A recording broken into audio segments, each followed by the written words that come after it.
अस्सलामुअलैकुम स्टूडेंट्स, कैसे हैं आप सब। उम्मीद है खैरियत से होंगे।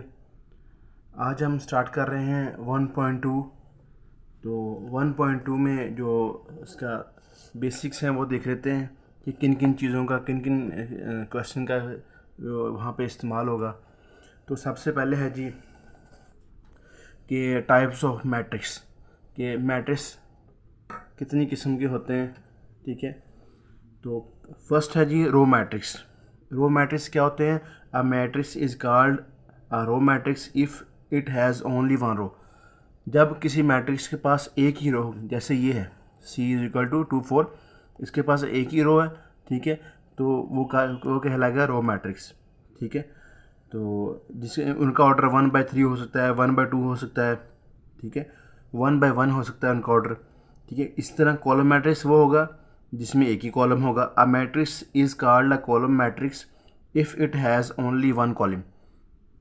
ठीक है, कॉलम मैट्रिक्स कौन सा होगा? जिसमें एक कॉलम होगा, जैसे कि ये डी वाला, D इज इक्वल टू 4 0 6, और यहाँ पर एग्जांपल्स भी दी हुई हैं।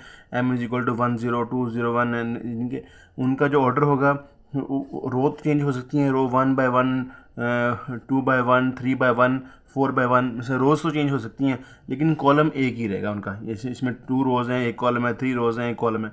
ठीक है, इसी तरह रेक्टेंगुलर मैट्रिक्स, वो ऐसा मैट्रिक्स जो रेक्टेंगल शेप का हो जिसमें। ठीक है, a matrix is M is called rectangle if the number of rows of the matrix is not equal to the number of columns। ठीक है, इनके नंबर ऑफ रोज और नंबर ऑफ कॉलम्स आपस में सेम ना हो, जैसे 3/3 ना हो, 2/2 ना हो, 1/1 ना हो। ठीक है, ये देखें यहाँ पे 3/2 है, यहाँ पे 2/3 है, यहाँ पे 1/3 है, यहाँ पे 3/1 है। ठीक है, तो इनके उनके रोज़ और कॉलम्स की जो है रेशो वो सेम ना हो, इनके 2/2 ना हो, 3/3 ना हो। इस तरह स्क्वायर मैट्रिक्स है जिनकी कॉलम और जो रोज़ हैं वो सेम हों। ठीक है, a matrix is called a square matrix if its number of rows is equal to the number of columns.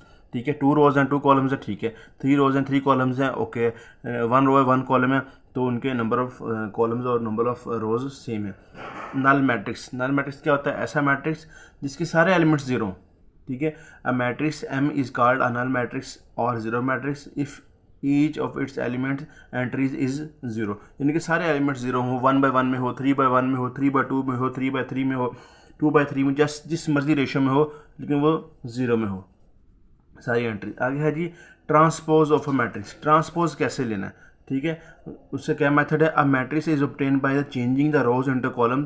किसी मैट्रिक्स की रोज को हम कॉलम में चेंज कर देंगे। जैसे ये हमारे पास मैट्रिक्स है ABCDE, इसकी रो है, इसे कॉलम बना देंगे, ये आ जाएगा जी ABCDEF। ठीक है, उनको ऐसे चेंज कर देंगे तो वो उसका ट्रांसपोज बन जाएगा। ठीक है, इसको कैसे डिनोट करते हैं? ए के ऊपर T, A T लिखते हैं।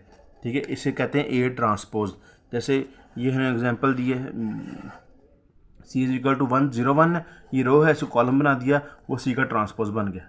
ठीक है, तो इस तरह नेगेटिव मैट्रिक्स कौन से होंगे कि किसी मैट्रिक्स का अगर आपने नेगेटिव लेना हो तो उसकी वैल्यूज़ को, उसकी एंट्रीज को नेगेटिव से मल्टीप्लाई कर दें, तो यानी कि उसके साइन चेंज कर दें। ठीक है, तो वो नेगेटिव मैट्रिक्स बन जाएगा। हमारे पास A है 1 -2 3 4 है, जब इसके साइन चेंज करेंगे तो ये -2 प्लस में हो जाएगा, बाकी सारे माइनस में हो जाएगा। इस तरह सिमेट्रिक मैट्रिक्स, ऐसा मैट्रिक्स अगर उसका ट्रांसपोज लें, ठीक है, तो दोबारा वही मैट्रिक्स बन जाए। ठीक है, अगर उसका ट्रांसपोज लें दोबारा वही मैट्रिक्स बन जाए। जैसे ये मैट्रिक्स है, इसका ट्रांसपोज लिया, सेम वही बन गया। ये मैट्रिक्स है, इसका ट्रांसपोज लिया, सेम वही बन गया। ठीक है, इसे कहते हैं सिमेट्रिक मैट्रिक्स। स्क्यू सिमेट्रिक कौन सा होगा? अगर उसका ट्रांसपोज लें किसी मैट्रिक्स का, वो उसके नेगेटिव मैट्रिक्स के इक्वल आ जाए। जैसे यहाँ पे A है, A का ट्रांसपोज लिया तो जो मैट्रिक्स तो बन गया, लेकिन अगर हम इसको माइनस से मल्टीप्लाई करेंगे तो दोबारा A बन जाएगा। यानी कि जो A का ट्रांसपोज है वो -A के इक्वल है, A के नहीं है, -A के इक्वल है। ये होगा स्क्यू सिमेट्रिक। आगे है डायगोनल मैट्रिक्स। ठीक है, डायगोनल मैट्रिक्स वो होते हैं जिनके डायगोनली, यानी कि ये 1 0 0 0 2 0 0 0 3। ठीक है, ये जो ये रो है डायगोनल में, वहाँ पे कोई ना कोई एलिमेंट्स हों, बाकी सारा ज़ीरो हो। ठीक है, यानी कि कम से कम जो डायगोनल के एलिमेंट्स हैं वो ज़ीरो ना हो, बाकी बेशक ज़ीरो हो, कोई ऐसा मसला नहीं है। ठीक है, जैसे ये डायगोनल में 2 3 बाकी 0 है, 1 4 बाकी 0 है, ठीक है, इसे डायगोनल मैट्रिक्स कहते हैं। फिर scalar matrix, a diagonal matrix is called scalar matrix if the diagonal entries are same, ठीक है, और नॉन जीरो, ठीक है। अगर डायगोनल मैट्रिक्स होगा डायगोनल ही वो, लेकिन उसकी जो डायगोनल में एंट्रीज हैं वो सेम होंगी, ठीक है, वो जीरो नहीं हो सकती, लेकिन वो उसके जीरो के अलावा कुछ भी हो सकती हैं, 1 हो सकती हैं, ABC कुछ भी हो सकती हैं, ठीक है, लेकिन वो सेम नहीं होंगी, ठीक है। आइडेंटिटी मैट्रिक्स जिसके डायगोनल में 1 1 आ जाए, यानी कि सारी एंट्रीज 1 हो जाए, उसे कहते हैं आइडेंटिटी मैट्रिक्स। होगा वो डायगोनल में, लेकिन उसके जो 1 आ जाएगा उसके ना डायगोनल में, ठीक है। इसी से रिलेटेड अब क्वेश्चन है, उम्मीद है आपको यहाँ तक तो बात समझ में आ गई होगी। अब इसी हवाले से क्वेश्चन कर लेते हैं ताकि आपको कंप्लीट वो चीज़ें क्लैरिफाई हो जाए, ठीक है। ये जो तकरीबन यहाँ तक तो क्वेश्चन नंबर 3 तक तो, यानी कि कोई ऐसा बस आपको डेफिनेशन मालूम है तो आप उसको वेरीफाई कर सकते हैं, यहाँ पे अप्लाई कर सकते हैं और आपको उसका आंसर मिल जाएगा। 4 और 5 6 क्वेश्चन थोड़ा सा करने वाले, 4 भी तो इतना नहीं है, लेकिन 5 और 6 थोड़ा करने वाला है, तो वो कर लेते हैं प्रॉपर। इनको मैं वैसे बता देता हूँ आपको, ठीक है। तो ये पहला क्वेश्चन है जी, from of the following matrix identify unit matrix, row matrix, column matrix and null matrix, ठीक है। अब आपको अगर डेफिनेशन आती हो तो हमने ये पढ़ा था, ठीक है, ये कौन सा मैट्रिक्स है, ये कौन सा मैट्रिक्स है, ये कौन सा मैट्रिक्स, ये, ठीक है। अब ये हमने पढ़ा था स्क्वायर मैट्रिक्स पढ़ा था, ये हमने रो मैट्रिक्स पढ़ा था, ये हमने कॉलम मैट्रिक्स, क्योंकि एक ही कॉलम है इसलिए कॉलम है, एक ही रो इसलिए एक वो रो मैट्रिक्स है, ये स्क्वायर की शेप में इसलिए स्क्वायर मैट्रिक्स है, ये भी स्क्वायर मैट्रिक्स भी है, और डायगोनल में अगर आ जाए तो ये आइडेंटिटी मैट्रिक्स भी है, ये सिंगुलर मैट्रिक्स भी है, स्क्वायर मैट्रिक्स भी है, डायगोनल मैट्रिक्स भी है, यानी कि डायगोनल मैट्रिक्स में भी ये दिया हुआ है इन्होंने। यहाँ पे इसकी एग्जांपल दी हुई है, ये देखिए C5, ठीक है। तो ये कह लें कि उसमें आता है कॉलम मैट्रिक्स में भी आते हैं और रेक्टेंगुलर मैट्रिक्स में भी आते हैं। हमने रेक्टेंगुलर मैट्रिक्स की डेफिनेशन पढ़ी है कि जिनके order of column and rows same ना हो तो वो क्या कहलाएंगे, कॉलम मैट्रिक्स कहलाएंगे, और या उसे कह लेंगे रेक्टेंगुलर मैट्रिक्स कहलाएंगे, ठीक है। ये आप जो ऊपर लिखा है अपने उस हिसाब से उसको डेफिनेशन के हिसाब से वेरीफाई कर देना है। From the following matrix identify, इसमें से बताना है आप स्क्वायर मैट्रिक्स कौन सा है। स्क्वायर मैट्रिक्स जो जिसके ऑर्डर और सेम हो, ऑर्डर भी सेम हो और यानी कॉलम और रोज सेम हो। इसमें ये स्क्वायर मैट्रिक्स है, ये स्क्वायर मैट्रिक्स है, 3 और 4 स्क्वायर मैट्रिक्स है, बाकी ये जो है 8 वो स्क्वायर मैट्रिक्स है, बाकी और कोई स्क्वायर मैट्रिक्स नहीं है इसमें। फिर वो बी पूछा है रेक्टेंगुलर मैट्रिक्स, रेक्टेंगल जिसके रोज और कॉलम सेम ना हो, ठीक है, इसके भी सेम नहीं है, 1 के भी सेम नहीं है, 2 के भी सेम नहीं है, 2 भी रेक्टेंगुलर है, 1 भी रेक्टेंगुलर है, 5 भी रेक्टेंगुलर है, 6 भी रेक्टेंगुलर है, 7 भी रेक्टेंगुलर है और 9 भी रेक्टेंगुलर मैट्रिक्स में आता है। ये रो मैट्रिक्स जो सिर्फ एक रो पे मुश्तमिल हो, ठीक है, ये जो हमारा 6 क्वेश्चन है ये रेक्टेंगुलर मैट्रिक्स रो मैट्रिक्स में आता है। कॉलम मैट्रिक्स जो सिर्फ कॉलम पे मुश्तमिल हो, ये 2, और जो हमारा है क्वेश्चन नंबर ये 7 ये हमारा कॉलम मैट्रिक्स में आता है। आइडेंटिटी मैट्रिक्स जिसके डायगोनल में सिर्फ 1 आ जाए, जैसे हमारा ये क्वेश्चन नंबर 4 है, डायगोनल में 1 आ गया तो ये आइडेंटिटी मैट्रिक्स है, ठीक है। आगे पूछ रहा है नल मैट्रिक्स जिसमें सारे एलिमेंट्स 0 हो जाएं, वो ये हमारा क्वेश्चन नंबर 9 वो सारे एलिमेंट्स 0 हो गए, ठीक है जी।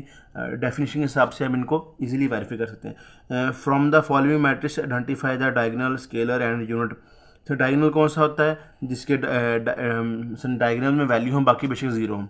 अब जिसके डायगोनल में सेम वैल्यूज़ हों वो स्केलर भी होता है, ये डायगोनल भी है स्केलर भी है, ठीक है। ये भी डायगोनल भी है, ये डायगोनल है स्केलर नहीं कि वो सेम वैल्यूज़ नहीं है, ये डायगोनल भी है स्केलर भी है आइडेंटिटी भी है, यानी कि उसको हम सिर्फ आइडेंटिटी मैट्रिक्स भी कह सकते हैं, ठीक है। इसी तरह ये डायगोनल मैट्रिक्स है, ये 5 - 3 2 होता है, 1 + 2 2 होता है, ये हम स्केलर मैट्रिक्स है ये सब, ठीक है।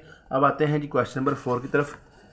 बाकी पिछले क्वेश्चन सारे थ्योरेटिकल थे, ये भी इजी क्वेश्चन है। मेथड मैंने आपको पहले बता दिया था डेफिनेशन बताते हुए, फिर भी 1-2 क्वेश्चन करके देख लेते हैं। A = क्वेश्चन नंबर 4 कर रहे हैं हम, A = 1 0 - 1, ठीक है। अब कह रहा है find the negative matrix of A B C D and E.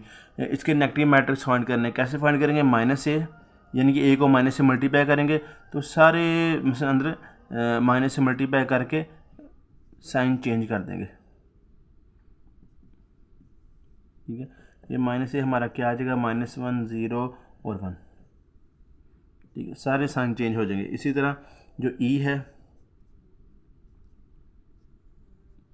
1 -5 2 3, minus ई क्या हो जाएगा। ठीक है, अंदर सारे साइन चेंज हो गए, -1 5 2 और -3। ठीक है, ये हमारा नेगेटिव मैट्रिक्स आ गया। बाकी भी इसी तरह क्वेश्चन है। ठीक है, तो इजी क्वेश्चन है। हम करते हैं क्वेश्चन नंबर 5 की तरफ जाते हैं। क्वेश्चन नंबर 5 में है जी, कह रहे हैं जी find the transpose of each of the following matrix. इन सब के ट्रांसपोज फाइंड करने हैं। पहले तो समझ लें ट्रांसपोज फाइंड कैसे करते हैं।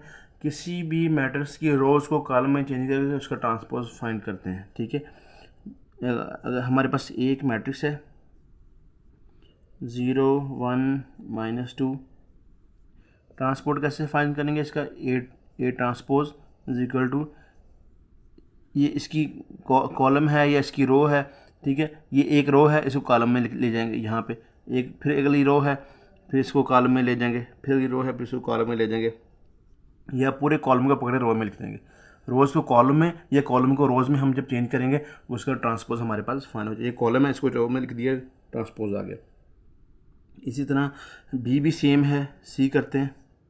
बी ये दिया हुआ है, इसको ये बनाना है, तो सी करते हैं हम। सी में जी 1 2 2 -1 3 और 0। ठीक है, सी का ट्रांसपोज क्या होगा कि जो रो है इसको कॉलम में लिख लेंगे। पहली रो को कॉलम बनाया, फिर दूसरी रो को कॉलम बनाया, फिर तीसरी रो को कॉलम बनाया, ये हमारा सी का ट्रांसपोज आ गया। इसी तरह अब क्वेश्चन है जी ई करते हैं, इसमें से ई पार्ट करते हैं। यानी कि मैं कुछ आपके लिए भी छोड़ रहा हूँ ताकि आप भी प्रैक्टिस करें और थोड़ा सा आपके भी हैंड से गो थ्रू हो जाए और आपको आसानी रहे। करने को तो मैं सारे ही कर दूँ, लेकिन अगर मैं कुछ छोड़ूंगा तो इंशाल्लाह आप भी करेंगे, ताकि फिर आपकी भी कुछ प्रैक्टिस हो जाएगी, आपको भी आसानी हो जाएगी। ठीक है, जो मुश्किल होगा उसमें इंशाल्लाह मैं भी पूरी कोशिश करूँगा, मैं सारा मैं ही करवाऊँ। ई का ट्रांसपोज कैसे लेंगे, इसकी रो को कॉलम में, फिर ये रो को कॉलम में। ठीक है, यानी कि आप समझ लगी होगी आपको कि ये ट्रांसपोज कैसे फाइंड करते हैं। ठीक है, ये 6 क्वेश्चन है, ये सक्सेस का इंपॉर्टेंट क्वेश्चन है। ठीक है, क्वेश्चन नंबर 6 है, वो क्या कह रहे हैं जी, वेरीफाई करना है हमने ए इज इक्वल टू 1 2 0 1, और हमारे पास जो है जी बी इज इक्वल टू 1 1 2 0। ये ए और बी हमें दिया गया है। ठीक है, अब हमने फाइंड क्या करना है, ए ट्रांसपोज, फिर इसका ट्रांसपोज लेना है, वो आ जाएगा जी ए के इक्वल। वो दूसरी तरफ हमने क्या करना है जी, बी की ट्रांसपोज है, फिर इसका ट्रांसपोज लेना है, फिर वो आ जाएगा जी बी के इक्वल। होना तो चाहिए कि दोनों आप करो, लेकिन मैं कर रहा हूँ ताकि आपको ज़रा आसानी हो जाए। ठीक है, तो पहले लेते हैं जी left hand side. Left hand side में क्या है जी, ए ट्रांसपोज पहले फाइंड कर लेते हैं। ठीक है, ए ट्रांसपोज कैसे, ये ए हमारे पास ए है, इसका ट्रांसपोज कैसे बनेगा, इसकी रो को कॉलम में चेंज करेंगे, 1 2 आ जाएगा, फिर अगली रो को कॉलम में चेंज करेंगे, 0 1 आ जाएगा। फिर नेक्स्ट में क्या है, जो फिर दोबारा ए ट्रांसपोज का अगेन ट्रांसपोज लेंगे। ठीक है, तो क्या हो जाएगा, ये ए ट्रांसपोज है, इसका दोबारा ट्रांसपोज लिया, इसकी रो को कॉलम में चेंज किया, 1 0 आ गया, फिर अगली रो को कॉलम में चेंज किया, 2 1 आ गया। तो ये जो ए ही बन गया हमारे पास दोबारा, तो हम लिख सकते हैं ना जी ए ट्रांसपोज, इसका अगेन ट्रांसपोज लें तो वो ए के इक्वल आता है। तो हैंस प्रूव दैट।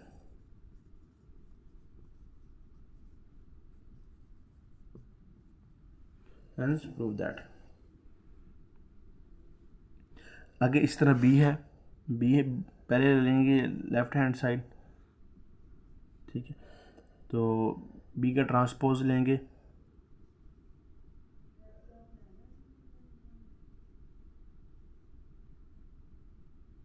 1120,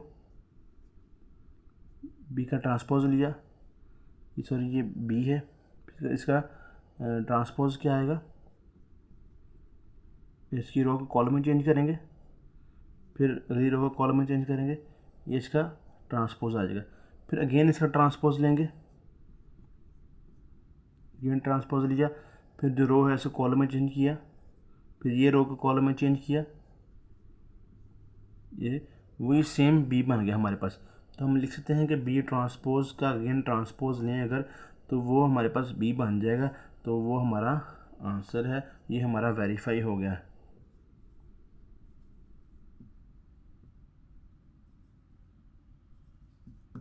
वेरीफाइड, ठीक है जी। ये हमारी एक्सरसाइज कंप्लीट हो गई है।